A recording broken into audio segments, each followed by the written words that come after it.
Welcome to The Crunch with Crib. I'm Jess, and each episode I'll be talking with some of WA's best real estate agents and business people to find out what makes them tick and what lessons they've learned on their journey to success. One of Perth's leading agents, Adam Naumovski from the agency, has been awarded Master Salesperson by REIWA for the past 4 years. Adam has built a solid business based on repeat and referred clients, and I chatted to Adam about how he has set himself and his team up to handle such a high sales volume and why you won't see him branding himself as an area specialist. Welcome, Adam, to The Crunch. Thank you very much for having us. It's a pleasure to be here. You're very, very welcome. And congratulations on being awarded Master Salesperson again. Thank you very much. 4th year in a row, I believe. Yes, it is, yes. So first question straight off the bat. Right. What do you think your ongoing success can be put down to? I think I'd put it down to 2 things. Yeah. First of all, I think we're continually looking to chase business and prospect and fill that pipeline of new listings coming to market, regardless of how busy we are month to month or week to week, how many sales we did the week before, the month before. We're always continually prospecting. That doesn't stop. Yeah. And I think that's very, very important. Yeah. And I suppose the second thing would be home life. I mean, it's a very busy job. We're working long hours and weekends. So if you don't have the support at home, I think that can become very difficult. So put obviously a lot of that down to my wife and the way she keeps things going at home and keeps the kids, in line and in check and understands what the job entails. So I think that's another big talking point. I think it's something that's not talked about a lot by people is how much overtime you guys do. It's not overtime. We're on call all the time. Yeah, 24 hours a day. And obviously a lot of our appointments are after hours. And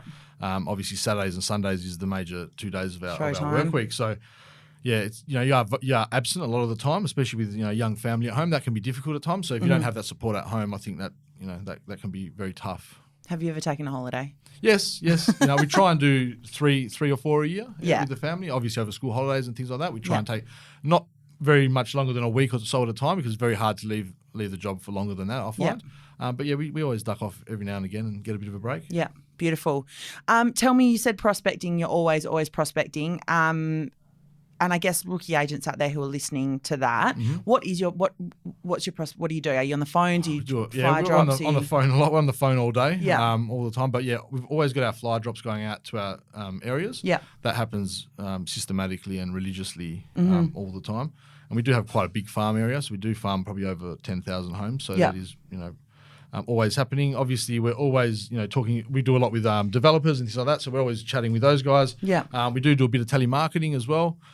And obviously online stuff, social media, we're constantly trying to be in the front of people's faces. So when they do decide to sell, the times to sell, they think of us straight away. Yeah.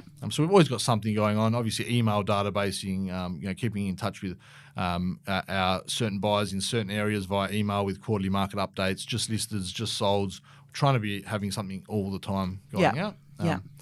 That's pretty much what we do. So when you say we, just one PA? Sorry, one PA at the moment. Yeah. Darren, he's also a registered agent, which really helps with the business. Yeah. And then also we've got the support staff back at the head office at the agency. I've got Elle, lucky enough to have Elle. She dots the I's and crosses the T's. She's fantastic as well. So, really there's a team of 3 of us is the way I see it, but obviously 2 of us, out there listing, selling, prospecting. Beautiful. Couple of questions on the stuff we just talked about. The first was about you have a huge patch, so 10,000 houses, and I know you kind of don't really have a specific farm area that you, I guess, talk about. I do have 3 farm areas effectively, and I've been working 2 of them for a long time. And then the Balcatta I've just picked up recently and sort of been running with that for the last year or so. And we do religiously farm those areas. I've actually personally door knocked every house in my farm area over the last 10, 15 years. Yeah. But we don't like to brand ourselves as a certain area specialist or a specific agent. We don't like to, what's the best way to say it? You want to pigeonhole yourself. Yeah, because we've got a lot of clients that we deal with, all across the northern suburbs. At the moment, we've got listings anywhere from Darch all the way up to Burswood, I suppose, and everywhere in between.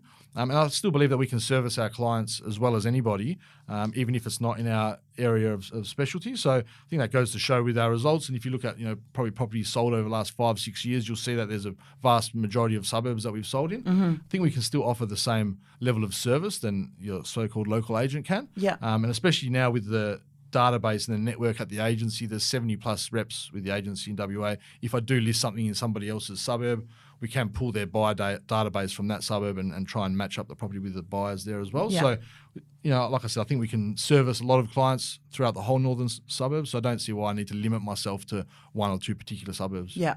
Has that always been your view on it, I guess? Like, because you are local to that area, did you kind of grow up in that area that you're selling? Yeah. So have you always been kind of we'll sell everywhere? Or I've always had that mentality. Obviously, we work on turnover. That's the main game of that's our business plan from day one was to turn as many properties over as possible. As obviously the majority of properties we sell are in that first home buyer sort of under 500,000 bracket. Yeah. So we do need to rely on turnover. So we definitely don't limit ourselves. We think we can provide a service all up and down the northern suburbs. Yeah, beautiful.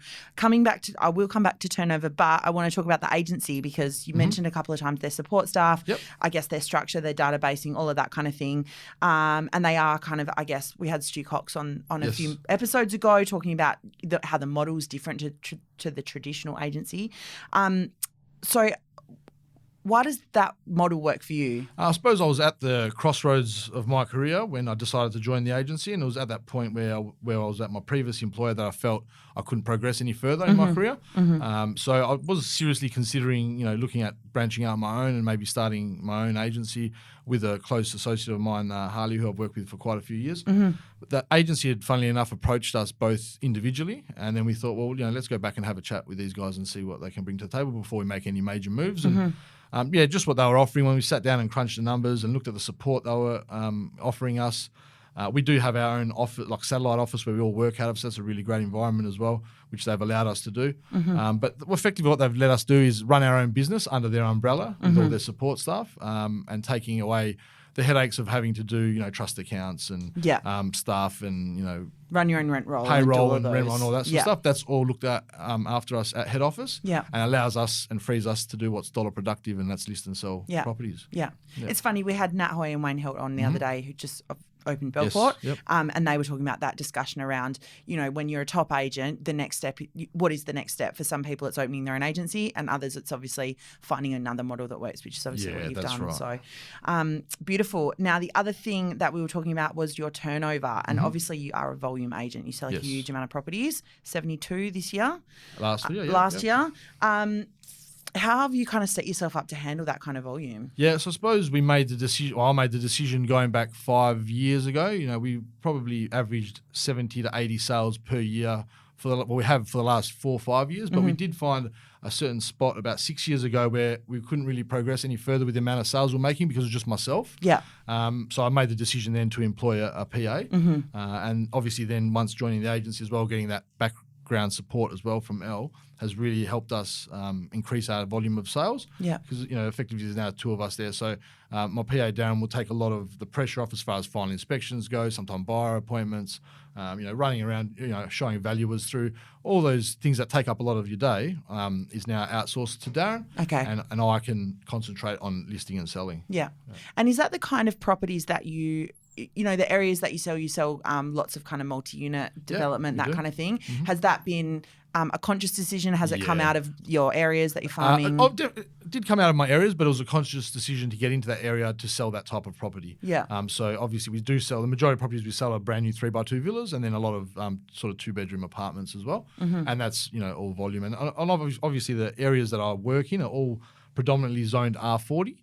Which is, triple X developments, quad developments and apartments. And that's really why we made the decision to get into that area, to try and source the land originally for our developers that are on our database, provide the developers with that land, and then get the resale of the units as well. So that's what we've based our business model around. Yeah, beautiful. Yeah. I'm interested in hearing what your pitch is to your sellers, I guess, because you've got the type of agent that will pitch, we're only going to ever sell no more than 12 at a time. You're getting our whole, XYZ, whereas yours is obviously very different to that. Yeah, depending once again on what area the suburb is listing, because obviously we do spread out quite a bit, but in our own farm area, obviously the database of buyers is second to none. There's nobody in our area that's going to have the database that we do. We're very, very strong on that. We take everybody's buyer's names, number, email, try and match them up with properties before they come onto the market. And a lot of time we do sell off market, especially with a lot of the development type of things. So that's, buyer database is the biggest thing. And obviously being, in the area for, sort of 13, 14 years now, I think we've, got a pretty strong foothold in our particular farm areas. So that's the two things that we can sort of offer our sellers, I think, more than anybody else. Yeah. And the runs are on the board. They can see the amount of properties we've listed and sold in those areas over the past 10 years. So I think that speaks for itself. Absolutely. So 13 years you've been in real estate? 13 years, funny enough, second time around. Ah, really? Yeah. Tell me about that. All right, so I suppose I got introduced to real estate through my father at a very, very young age. Yeah. My dad was a migrant, came here as a young boy and sort of always worked 2 jobs and throughout my whole childhood, and was very, very hard, and I had a lot of very hard work ethic, which I think probably picked up a bit of that myself. Yeah. But in his spare time or his free time on the weekends, he was a pretty savvy investor as well, so he'd invest in real estate. And I remember going around and looking at home opens with my dad and talking to agents as a very young kid. And then Dad would also only ever manage properties himself. He would never give it to a property manager. That was never going to happen. So I'd also be going and doing rent inspections and meeting prospective tenants and all those sort of things with Dad at a young age. So I think that's probably where I got the interest and the love for the industry. Yeah. And Dad always said to me, mate, you're going to be really good in real estate. You should, pursue that as a career. So I sort of just took his word for it and rolled with it. I left school in year 11, made the decision to leave school in year 11, and I landed myself a traineeship at McMahon Real Estate in West Perth at the time. Worked there until I was mainly a coffee and errand boy there. Yeah. I was only a young kid. But I did learn a lot, and I did learn a lot about strata property in particular, which is probably what we specialise in now. Yeah. Because that's a lot of what they did. Yeah. And I stayed there until I was 18, and then 2 days after my 18th birthday, I became a registered rep because you obviously have to wait till you're 18 to become an agent. Mm-hmm. And I got offered a job at Davey Real Estate in North Beach under the guidance of Mal Davey, who was a fantastic mentor for me back in those days. He put a lot of trust in me as a young kid. And the reason I went there was they gave me, sort of a retainer to help the reps in the office, but also got me out into the field listing and selling, which I loved because I was just, chomping at the bit to do that. Dying to sell. Yeah, and so I stayed there until I was 21, and then, I suppose regrettably or unfortunately, I decided to leave the industry. And the reason was, I suppose at that time I was still very young. I was probably a bit immature, I think, to be in the real estate industry, in my opinion, because, all the weekend work, late hours. I was playing, senior levels football, I suppose you could say, at that stage as well. So Thursday nights was training, Tuesday nights was training, all day Saturday at the game.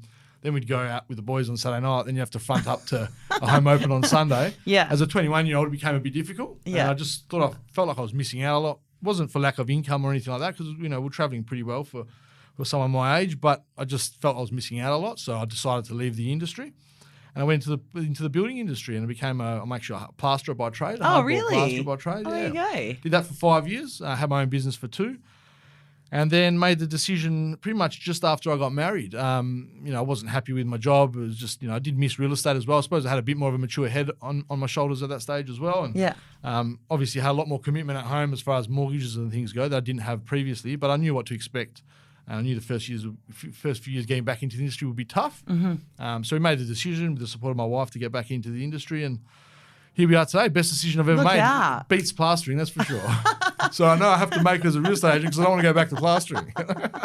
Good motivation. My next question was going to be, what keeps you motivated after 13 years? But answered that. Don't want to become a plasterer again, and obviously my family as well. I want to be able to provide the best opportunities for my children. So absolutely. That's my 2 driving forces. Yeah. So from a 17-year-old real estate agent to now, what's the biggest change in the industry that you've seen? There's been massive amounts of change.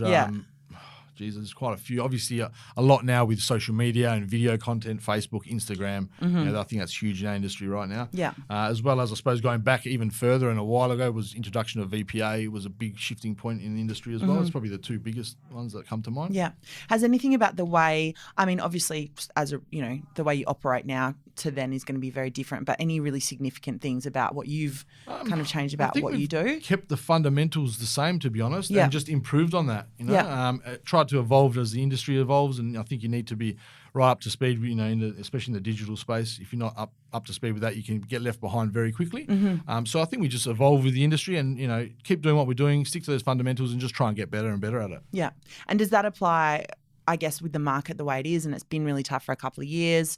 Same thing. Funnily enough, in this so-called tough market, obviously it is pretty competitive out there, but we've had our most success in the tough market. Yeah. And, I think all I hear is, agents whinging and complaining all the time, the market's so tough, it's so hard out there. Well, mate, you know what, you could be doing a lot of worse jobs in real estate. I believe this is the best job in the world. I love my job. I love getting up every morning and going to work because I've been on the other side of the fence, I can appreciate the job a lot more. Yeah. And, just stop whinging about it. Just, get on with it. Roll up your sleeves and get the deals done. There's still deals out there to be made. There's still activity. Yeah, the market's not great, but don't use that as an excuse. We can't change that. It's out of our control. So just focus on what you can do and the service you can provide to your clients. Yeah, absolutely. I think the defining thing about every very good agent that I speak to is just nose to the grindstone. You got to work just really get on hard, with it. no work matter. Hard. It's not a 9-to-5 job. You don't get into this industry to work 9 to 5. Yeah. You're on call 24/7. So absolutely, just got to make it happen. What do you think is your main strength?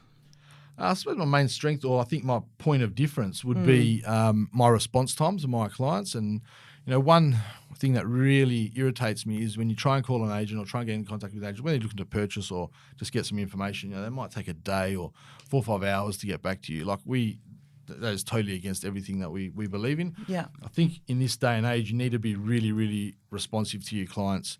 You have no excuse for not getting back to a client within an hour, 2 hours max. You've got emails on your phone. If your phone rings, all right, if you're in a meeting, fair enough, you can't answer it. But as soon as you leave that meeting, you should be returning that call. That could be a prospective buyer, could be a prospective seller. They could have moved on by the time you've called them back. So we answer our phone all the time, and feel free to test me out as well. We all endeavour to answer our phone the first time it rings. Yeah. The only time we won't is if we're in a meeting, but we'll return that call. So I think we're really, really quick to getting back to people. Yeah. And I find that's a big problem in the industry, that agents just take way too long to return to people's calls and emails. And I just don't think that's acceptable this day and age. So I think that's a big point of difference for us. Have you found it changed as well in terms of clients' expectations of you on that point? Mobile phones, Messenger. Massively, especially from when I was in the industry the first time around to now. Huge difference. Yeah. Like I said, with technology now, everything's at your fingertips. And that, although my wife hates it, my phone is literally glued to my hand all the time. Like I'm looking at it now, freaking out if I've missed a couple of calls, So, the phone is on you all the time and you need to be on call all the time and responding, even if it's your day off or whatnot. It does not take long to send an SMS or answer a call or make a call or send an email. Everything's at your fingertips. You don't have to be in the office to do that. Yeah. Do it while you're driving around the car, but just get back to people in a timely manner. I think absolutely. What about something that you are not so good at, and maybe something when you brought Darren on you thought, yes, finally I can swing that to him? Definitely not so good at the back end stuff. So my databasing is pretty shocking. Not shocking, we've got a really good database, but Darren is the one that drives that. Yeah. Newsletters, final inspections is my pet hate. Sometimes you're sitting there for an hour and a half, 2 hours. You could be doing so much more with your time in that hour and a half, 2 hours. So that's my big pet hate. That was the one that I was like the dollar productive activity. Dollar productive, list and sell, and everything else. It's not my strength. So why waste your time doing it? Yeah. Outsource that to Darren and to Elle, and they look after all that. I don't have to worry about it. Beautiful. List or sell? Funny one. I love both of them, obviously. Look, there's nothing like sealing a deal, and that's why we get up. That's why we go to work, is to get sales across the line. But I'd have to say list. Yeah. And the reason I say list is because when you go into a listing presentation, you're usually up against 2 to 3 different agents. Yeah. And if you get selected by that prospective vendor as the favoured agent, whether that's your marketing presentation or they like something about you, or you're the local area specialist, whatever it is, if you achieve that listing over your competition, or you've won. And I'm pretty competitive, so I like going into that challenge. I like going up against 3 or 4 other agents, and I love coming out with a listing. That's the most rewarding thing for me in this industry. If I can beat 3 or 4 other agents to a listing, is probably the thing that I love the most. Yes.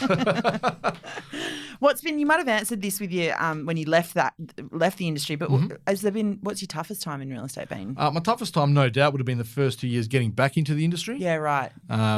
Because I had, like I said, a lot more responsibility. I had wife, child on the way, mortgage, etc. to worry about, and going on commission only. It was my first time in real estate that was going to be on commission only. No retainer. Starting from scratch. Obviously I called all those old clients and said, look, I'm back. But 5-6 years have passed. A lot happens in that time. So started from scratch. worked my butt off, knocked on doors, telemarketed, everything that we still do now, but probably with a lot more intensity back then, because I knew it was make or break, and I wasn't going to get a third crack at it. So the toughest time was no doubt the first 2 years getting back into the industry, being on commission only with all that stuff going on at home. Yeah, as well, I suppose. How did your wife feel about you going to a commission only job? She, we discussed it at length. Yeah, and we sort of, because of my experience the first time around, we did budget for that. Yeah. So she was all for it. She knew I, wasn't happy doing what I was doing, and she pushed me and eventually I made the decision to do it. Yeah. Okay. Yeah. Beautiful. Last question. I told you I was going to throw you one curly one that comes to me. What do you think the future? What are the next lot of changes coming? You're someone who is always, you'll get in touch with me when we talk about Spotify, when we talk about different things that are coming up with marketing or that kind of thing. What are you excited about in the future of real estate? Look, excited and probably, who knows? Who knows what's around the corner? Something's happening all the time. You emailed me about Spotify the other day. I was like, yeah, great, let's get on it. Yeah. I just sort of getting around the rate my agent and all that sort of jazz. I think that's taking off now. I think you need to be, in that space also. Video, I see video content. We're trying to do a lot more video content now. That's evolving a lot as well. Who knows what's around the corner? You just got to keep your finger on the pulse. You guys do a fantastic job here, and you always keep us up to date with what's happening and the changes and where we need to be in the digital space. I think that's, if you keep your finger on the pulse there, you just need to evolve with it as it comes. Absolutely. All right, beautiful. Adam, that is it. Awesome. You've banged it all out in 20 minutes. Wow. You've only missed about 7 calls. I do talk a bit fast. I'm European, and there was a lot of hand movements going on here as well. I love it. Thank you very much, and thanks for having us. It's a pleasure. You're so welcome. Thank you. Cheers. That's it for this episode. Thank you so much for listening. We'd love any feedback or guest suggestions. So hit me up on Instagram. You can find me on Jess @Crib. And if you enjoyed the show, don't forget to subscribe and be sure to tell a friend.